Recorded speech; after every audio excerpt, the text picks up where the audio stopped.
베드로전서에 이런 말씀이 있습니다. 너희 염려를 다 주께 맡기라. 이는 그가 너희를 돌보심이니라. 라고 하시는 그런 말씀이 있습니다. 그러니까 우리 삶에서 일어나는 어떤 염려든지 걱정을 다 그리스도한테 맡기라는 것이죠. 왜 맡길 수 있냐 이러면은 그리스도께서 주께서 우리를 다 돌보시고 계신다. 그 영어로 해서 케어하고 계시기 때문에 모든 걱정을 그리스도한테 맡기면 된다. 그렇게 말씀하시죠. 또 그리스도로 깨어나신 예수님께서 직접 하시는 말씀이 있잖아요. 그렇죠? 수고하고 무거운 짐진 자들아 다 내게로 오라. 내가 너희를 쉬게 하리라. 정말 인생을 살면서 힘들고 정말 수고해서 끝이 없는 것 같은데 그런 사람들은 다 내게로 오라. 오면은 너희 마음이 힘을 얻을 것이다. 걱정하고 수고할 필요 없이 다 힘을 얻게 된다. 그렇게 말씀을 하시죠. 인생의 염려와 걱정을 참 시간이 가면은 점점 적어지고 해결될 줄 알았는데 갈수록 더 많아져. 갈수록 더 인생 삶의 무게가 가벼워지는 것이 아니라 무거워지고 심각해지는 것 아닌가 그렇게 생각이 됩니다. 그래서 염려와 걱정이 없는 삶이 어떤 것인지 경험해보지 않았기 때문에 상상도 할 수 없는 것 같은 그런 느낌이 듭니다.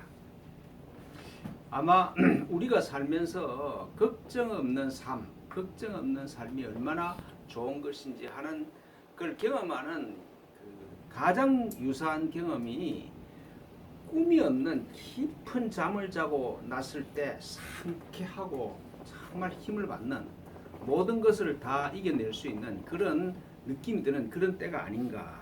그 비슷한 때라고 할 수가 있겠죠. 성경은 이런 염려와 걱정이 없는 행복한 삶이 그리스도를 통해서 그리스도 안에 계신 그리스도와 하나로 계신 아버지께로 돌아가면은 이게 언제든지 가능하다. 그렇게 약속하고 계시죠. 우리 영혼이 잠잠히 하나님만 바라볼 수 있으면은 우리의 구원이 즉 항상 사랑과 평화와 기쁨 속에서 살 수 있는 그런 구원이 걱정과 염려가 사라진 그런 구원이 그로부터 나올 수 있다는 걸 깨달을 수 있다는 것이죠.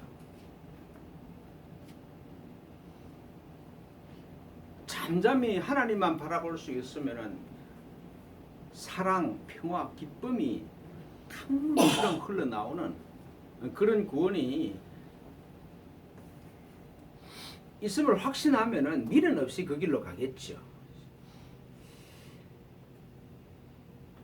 오늘 이 본문에서 하시는 말씀이 그리스도와 하나이신 하나님 외에 이런 은총을 줄 수 있는 존재가 없다. 그리스도를 만나지 못하고 즉 참나를 깨닫지 못하고 행복할 수 있는 길은 없다는 것이죠. 아무리 돈이 많고 뭘 해도 행복해지지가 않아. 그런데 그리스도를 통해서 하나님과 하나님을 깨달으면은 언제 어디서든지 행복하고 기쁠 수 있는 그런 은총이 열린다. 그래서 오직 그만이 나의 반석이시요 나의 구원이시요 나의 요새시니 내가 크게 흔들리지 아니하리로다. 그렇게 말씀하셨어요. 그러니까 하나님이 내 마음에 계시면은 어떤 일에도 내가 흔들리지 않는다. 그런 뜻입니다. 우리 마음은 우리 각자 마음을 쳐다보면 우리 마음이 막 보고 듣는 걸 해석하고 판단하느라고 바쁘지 않는 때가 없어요. 이게 이익이 될까 손해 될까 이게 무슨 뜻인가 저게 무슨 뜻인가 하여튼 마음은 엄청 바빠. 그렇죠? 언제나 헤아리고 판단하면서 그런 판단과 해석의 이 잔재들로 그런 찌꺼기들로 마음이 가득 차 있죠. 또 그 위에다가 과거의 기억들이 내 마음을 가득히 채우고 있습니다. 그래서 영혼이 잠잠히 하나님만 바라볼 수 있는 것이 무엇인지를 알 수 없게 되어버린 거 아닌가 그렇게 생각이 됩니다. 잠잠히 하나님만 바라본 경험이 없으니까 염려를 주께 맡기고 수고하고 무거운 짐을 그리스도께 주는 방법을 몰라. 그게 참 말은 좋은데 그게 어떻게 하는 거고 그게 어떻게 가능하냐는 것이죠. 그래서 성경에 이런 말씀이 염려를 주께 맡겨버리라. 왜냐하면 그가 돌보심이니라. 그가 돌보시고 계시기 때문에 그렇다. 수고하고 무거운 짐진 자라 다 내게로 오라. 내가 너희를 쉬게 하리라. 이런 말씀이 우리 삶에서 실제적인 구체적인 삶에서 경험으로 나한테 다가오는 것이 아니라 그 성경에서 기록된 말씀이고 그러면 그런 일이 있을 수 있다는 것이지 나하고 별 관계가 없어. 그렇죠? 실제로 그렇잖아요. 이게 정말 내 삶에서 구체적인 삶의 상황에서 경험하고 사는 사람이 얼마나 될까? 거의 없는 것 아닌가 생각이 됩니다. 저도 이렇게 설교하는 저도 수시로 말은 그럴듯하게 하지만 구체적으로는 못 살아내는 것 같은 그런 느낌도 들고 그렇습니다. 그래서 교회를 다니건 아니건 그리스도의 체험이 없는 사람, 즉 참나를 만나본 경험이 없는 사람이 사는 모습이 2절에서 3절 4절에서 그려지고 있는 것이죠. 2절 3절 4절의 말씀이 넘어지는 당과 흔들리는 울타리 같이 사람을 죽이려고 너희가 일제히 공격하기를 언제까지 하리나. 그들이 그를 높은 자리에서 떨어뜨리기만 하고 그 짓을 즐겨 하니 입으로는 축복이요 속으로는 저주로다. 그렇게 말씀합니다.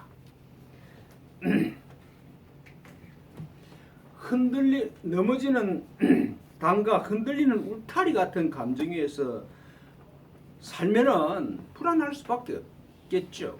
그러니까 참나인 그리스도를 경험을 하지 못하면은 인생살이가 넘어지는 당과 흔들리는 울타리 같은 감정 위에서 살 수밖에 없다는 것이죠. 변하고 사라지는 현상을 판단하고 그런 것들, 이미지들이 항상 변하는 이미지들이 내 마음에 가득 차 있는데 그 흔들리지 않을 수가 없는 것이죠. 그런 거잖아요. 당연하지. 흔들리는 게 당연해. 그래서 참나의 경험이 없으면은 삶의 전제 조건 자체가 염려와 불안이고 죽음의 공포입니다. 그걸로부터 염려와 불안, 죽음의 공포로부터 벗어날 수 있다는 생각을 할 수가 없어. 좋은 일이 있으면 좋고 나쁜 일이 있으면 확 다운이 되고 그래서 막 현상이 나를 춤추게 만들어요. 현상이 막 끌려다녀. 우리 사는 모습이 그렇잖아요. 누가 좋은 말하면 기분이 좋고 누가 나쁜 말하면 내가 상처를 받고 뭐 손해가 나면 정말 힘들고 뭐 돈이 많이 벌리면 기분이 좋고 그런 거잖아요. 근데 그리스도 위에 탁 뿌리를 박으면은 그런 게 관계없어. 그걸 다스릴 수 있으신다 이 말이죠. 돛담배를 타고 있으면은 조그만 바람에도 휘둘려. 근데 항공모함을 타고 있으면은 태풍이 불어도 괜찮아. 랑랑이 랑랑인가 뭔가? 링링인가? 링링이 불어도 괜찮아. 아무리 바람이 불어도 괜찮단 말이죠. 그런 삶의 차원이 벌어져야 되는 것이잖아요. 그리고 참 이 표현이 그렇죠, 그죠? 무너지는 땅과 흔들리는 울타리 같은 감정에서 사니까 얼마나 힘들겠어요. 그리고 또 그 위에다가 다른 사람을 죽이려고 일제히 공격하며 삽니다. 아니 다른 사람을 쓰러뜨리지 않으면 내가 성공할 수가 없어. 제가 이번 주에 청문회 보니까 정말 일제히 공격을 하는 거.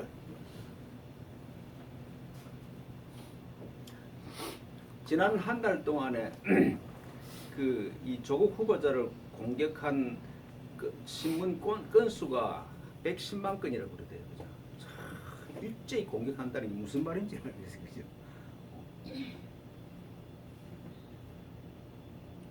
그러니까 이 세상에 속한 에고는 다른 사람을 공격하고 네가 잘못됐다는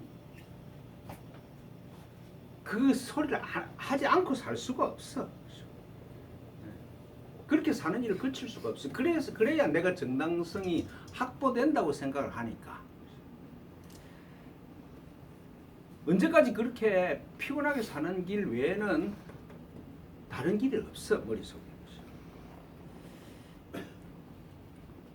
그러니까 왜 그런가 이러면은 말씀드린 것처럼 그리스도 안에 뿌리를 박지 아니하면은 보이고 들리는 현상계가 전부니까 내가 이미지로 보는 이 보이는 대상이 내 마음 전부를 차지하고 있으니까, 그러니까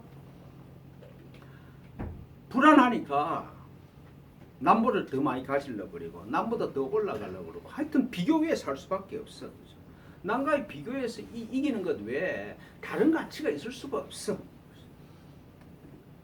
그렇잖아요. 뿌리가 없는데 자꾸 이 현상에 따라서 대응을 하면서 살 수밖에 없으니까 근본적으로 불안해. 너보다 낫지 아니하면 내가 살 수가 없어.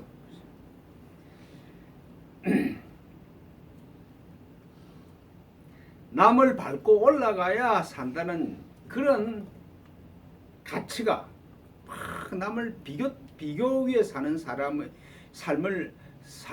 삶의 모습을 그려주는 말씀이, 그들이 그를 높은 자리에서 떨어뜨리기만 하고 거짓을 즐겨하니 입으로는 축복이요 속으로는 저주로다. 항상 이웃한테 문제를 발견을 해. 그를 끌어내려야 내가 그 위에 설 수가 있어. 참 입으로는 그럴듯하는 것 같으나 마음은 끌어내림에 있다는 것이죠. 마음이 내 마음으로 사는 사람은 그리스도로서 사는 사람이 아니라 마음으로 사는 사람한테는 이길 외에 대안이 없다는 것이죠. 대안이 없어.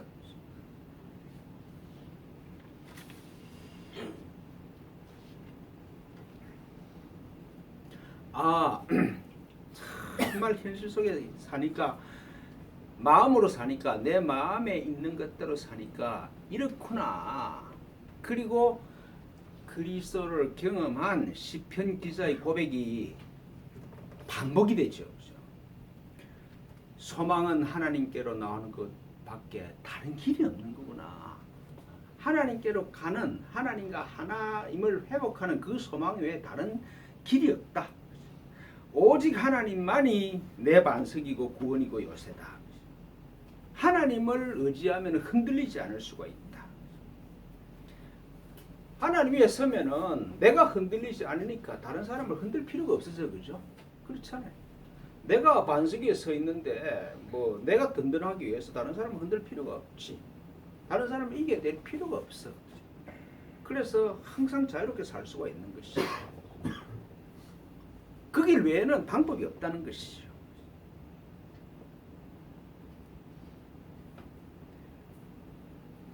사람의 영광이 주님께 있다. 사람의 영광이 내가 뭘 많이 가지거나 위대한 일을 이룩하고 남보다 높이 올라가는데 내가 영광스러운 게 아니야. 지가 올라가면은 온 세상이 다 공격하는 것 같아. 정말 영광은 그리스도를 통해서 내 존재 자체가 하나님과 하나임을 깨닫는데 그게 영광입니다.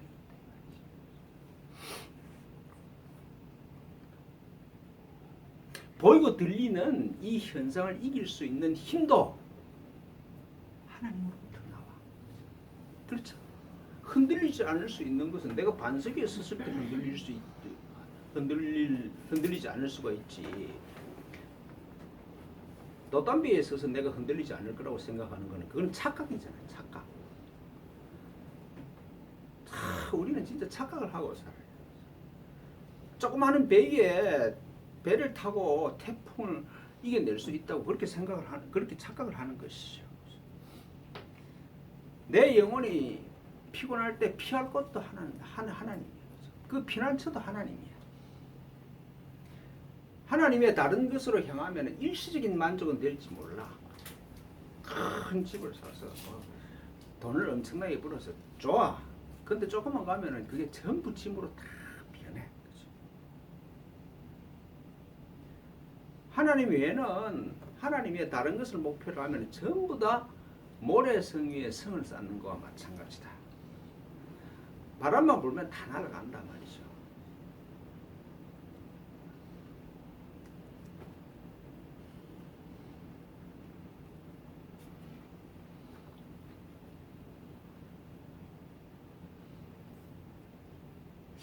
참, 근데 이번에 이 청문회 하는 걸 보고 참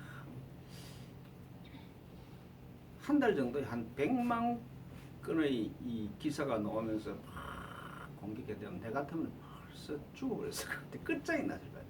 그 사람 맷집 좋더라고, 그죠? 맷집이 좋아 보니까.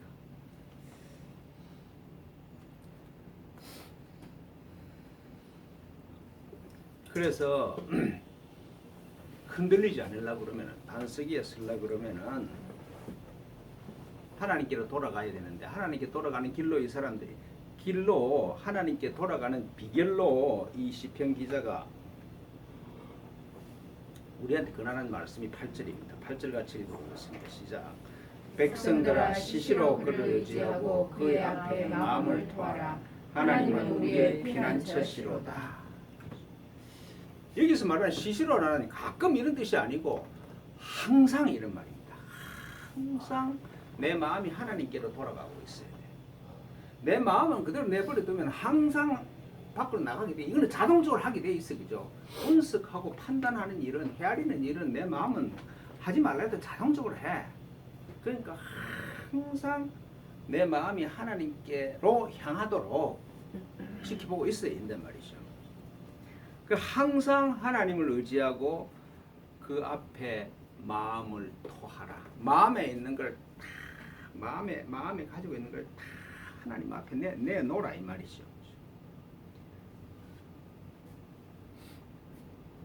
내 마음에서 올라오는 모든 것을 그리스도께 봉헌하라. 그런 뜻이죠.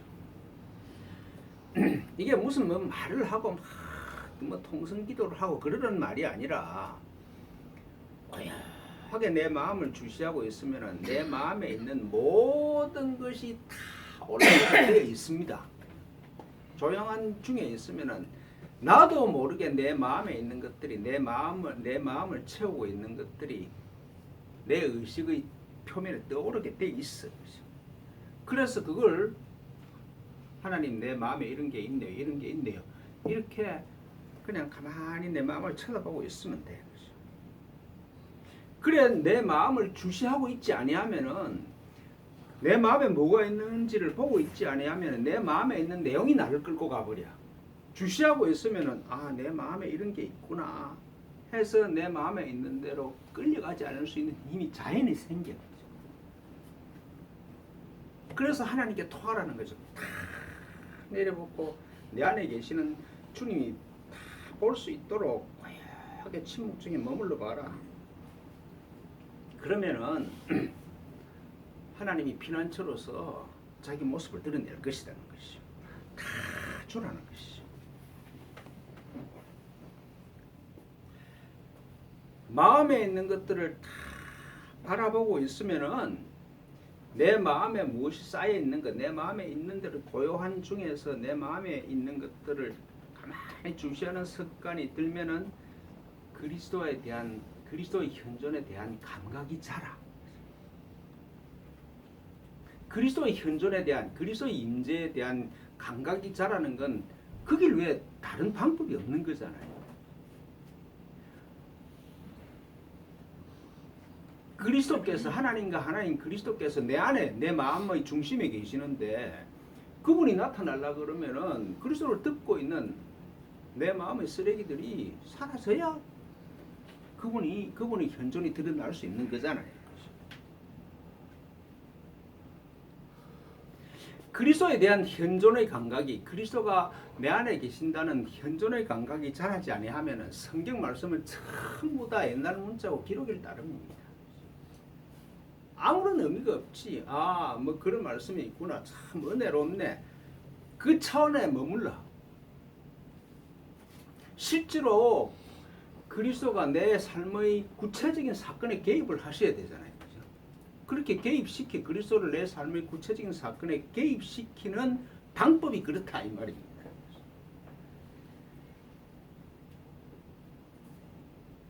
그러니까 마음을 토하면은 어떤 폭풍에도 흔들리지 않는 피난처가 내 안에 계셔. 항공모함보다 더 큰 그런 피난처가 나를 떠나신 적이 없어.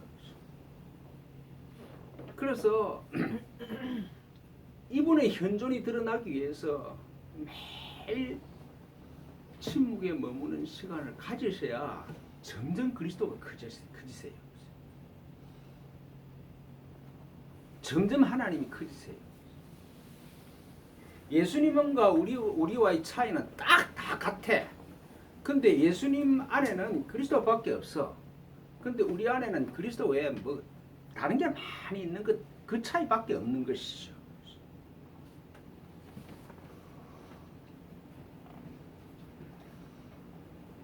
침묵에 머물면서 그리스도의 임재가 점점 분명하기 시작을 하면은 내 구원과 내 요새와 영광과 힘의 반석과 피난처가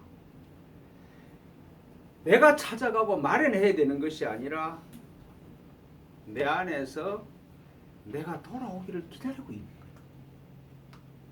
고생할 필요가 없이 돌아가기만 하면 돼. 그 깨달음이 온다는 것이죠.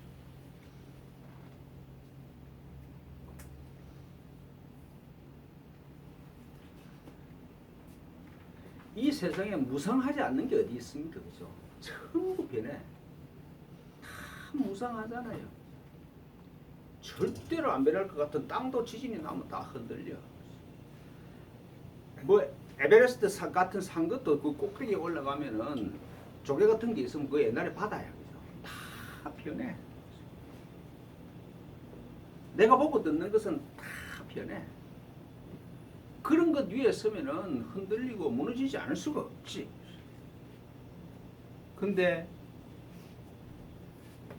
변하지 않고 영원한 것은 참나인 그리스도다라는 말씀이죠. 그러니까 이 그리스도를 모르고 행복할 수가 없는 것이죠. 제가 자주 말씀드립니다만은 이 초를 보거나 이걸 보거나 이러면 다 경치는 다 변해. 근데 안 변하는 거는 보는 나는 안 변해. 그죠? 주체만 안 변하는 거지 객체는 다 변해. 진리는 객체에 있는 것이 아니라 주체에 있어. 나한테 있어. 그러니까 참나로 돌아가야 되는 거예요.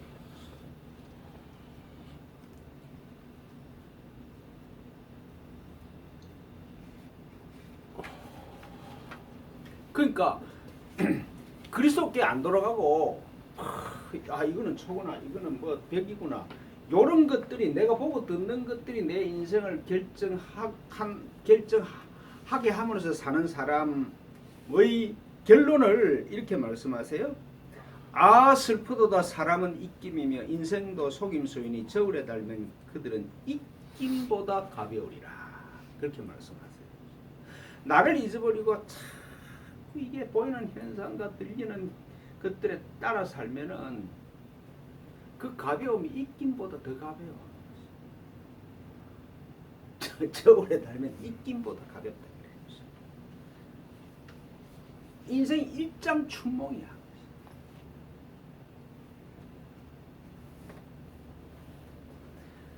마음의 하늘에 구름처럼 떠다니는 생각에 따라 사는 사람을 보고 입김보다 가볍다. 우리가 지금 인생의 거의 전부를 입김보다 가볍게 살고 있다. 제가 70년을 살아보니까 그래요. 진짜 지난 70년이 입김보다 가볍구나. 의미가 없구나 이게. 엄청나고 중요하고 귀중하다고 생각을 했는데 지나고 보니까 아무런 의미가 없어.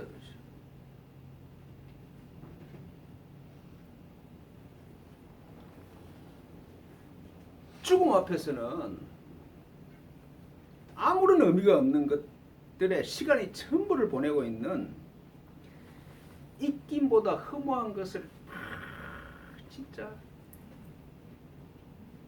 바람을 잡으려고 하는 것 같이 그렇게 사는 사람을 보고 우리한테 충고하는 말씀이 그렇습니다.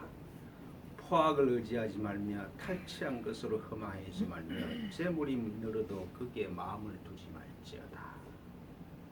그러니까 보이고 들리는 현상에 따라가지 말라. 그게 돈이든지 명예든지 다른 사람이 인정이든지 그거 따라가면은 다 망한다는 것이죠.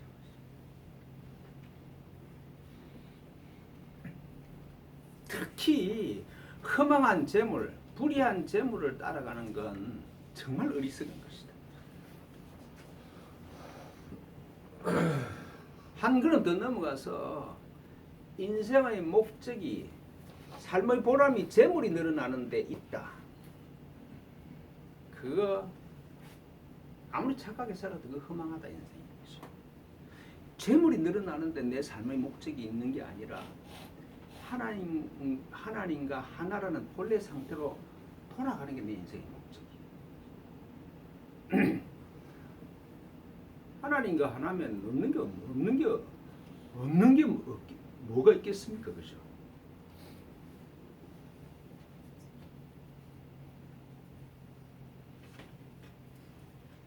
그러니까 이 세상에서 이 세상 속에 사는 에고로서 사는 사람과는 반대로 가야 된다. 반대로. 왜 반대로 가야 되는가?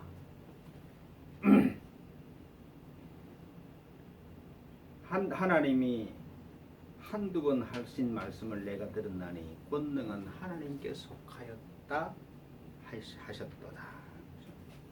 그러니까 사람을 행복하게 해줄 수 있는 힘은 하나님밖에 없으니까 그걸로 가야 된다 이 말이죠.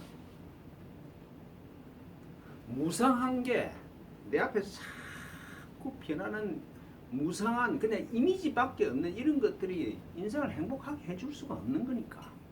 그런 권능은 하나님께만 있는 거니까.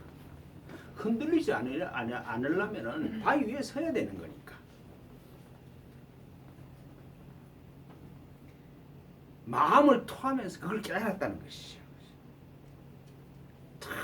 내 마음에 있는 걸 다 토해 보니까 행복하게 살 수 있는 길은 하나님께로, 내 마음이 하나님께로 향하는 것 외에 길이 없구나.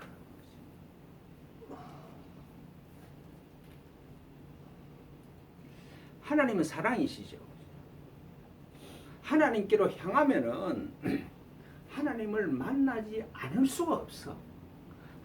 하나님께로 향하면은 하나님을 모를 수가 없다. 그죠? 하나님 모를 수가 없는 것이.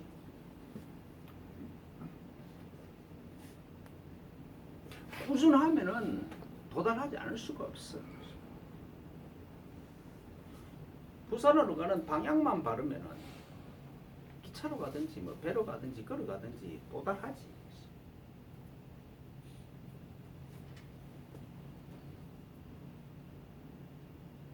근데 자꾸 내 손에 붙드는 걸로 인생을 살다가면 반대로 가면서 하나님을 만나다는 건 거짓말이잖아요. 그죠? 놓으면은 주체가 있어. 주체를 발견해.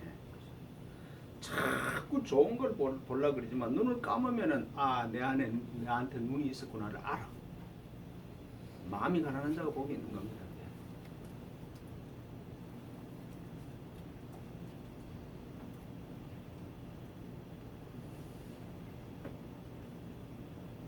그러니까 보고 듣는 거에 따라 살면서 하나님이 이렇게 복을 주셨다. 이런 복을 주셨다. 그러면서 하나님의 사랑을 만날 수가 없어.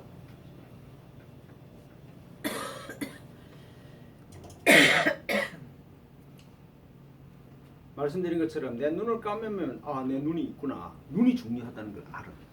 그런 것처럼 내 손을 놓는 내 손을 편다고 뭐 돈이 달아나는 것도 아니고 다 달아나는 게 아니야. 가만히 손 위에 얹어 놓고 있으면은 하나님 계시네. 이걸 깨닫는다는 말씀이에요. 깨닫는다.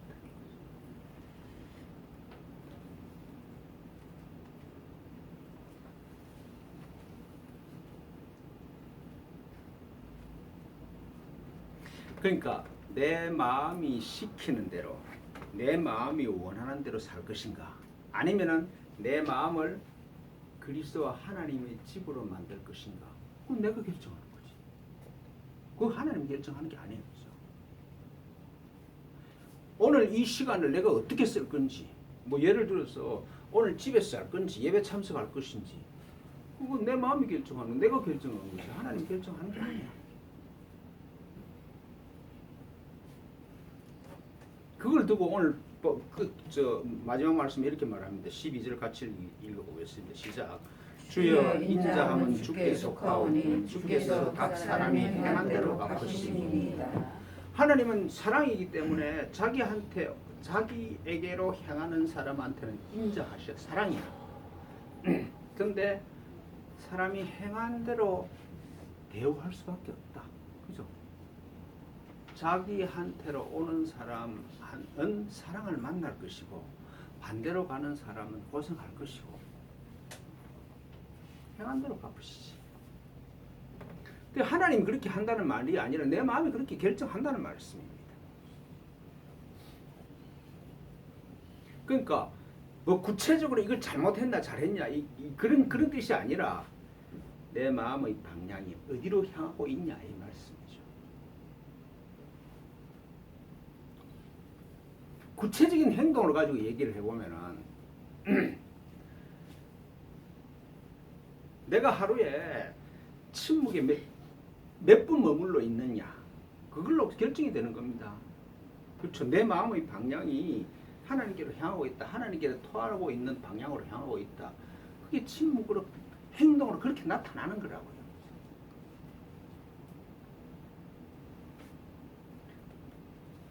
내 마음이 뭘 제일 귀하게 여기느냐. 그렇죠. 내 마음이 제일 귀하게 여기는 걸 마음에 담고 살 수밖에 없어. 그러니까 내 마음이 하나님을 제일 귀하게 여기면은 침묵과 기도가 제일 귀해. 예수님께서 그러잖아요. 때가 찼고 하나님의 나라가 가까웠으니 회개하고 복음을 믿으라. 이 회개라는 말이 방향을 바꾼다 이 말입니다. 내가 뭘 잘못했다 이런 뜻이 아니고 방향을 바꾼다는 것이죠. 내 마음이 이렇게 향하다가 돌아선다. 그러니까 내 마음이 재물과 명예와 기억의 집이 아니라 그리스도와 아버지의 집이 될 때가 되었다. 예수님이 그 말씀을 하시는 거죠. 사람의 의식이 그 정도로 진보했다. 이제는 돌아서라. 고생하지 말고 돌아서라.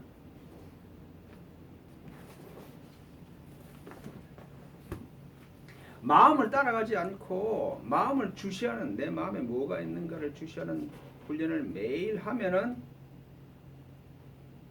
그리스도와 하나님의 임재를 만나지 않을 수가 없다. 하나님이 자기를 주시기를 원하시는데 왜 자기를 숨기겠느냐. 교회에서 하는 쓸데없는 소리 저기 하나님 하나님의 부재라 그래. 하나님 부재긴 지랄 하나님 부재야. 거꾸로 가놓고 하나님이 부재한다고 그래요.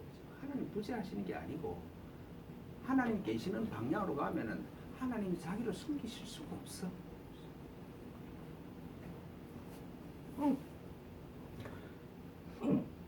불행과 행복은 미래는 지금 내 마음에 무엇이 있는가가 결정을 합니다.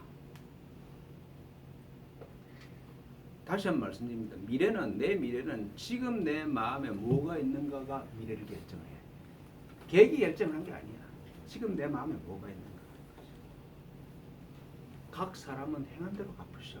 아니 지금 마음에 있는 게 미래를 결정할 거예요. 그죠? 일체 유심조입니다. 일체 유심조입니다. 이 진리가 마음에 다가오기를 축원합니다. 기도하겠습니다. 하나님 아버지, 이 시편 말씀을 통해서 우리 마음이 가야 할 방향을 알게 해주시니 고맙습니다. 이 가을에 우리 마음이 확정되고 확정되어 하나님께로 향할 수 있도록 인도하여 주십시오. 아름다운 믿음의 열매가 맺히는 귀한 가을이 되게 해 주실 줄 믿습니다. 주님 축복하여 주십시오. 그리스도이신 예수님의 이름으로 비나이다. 아멘.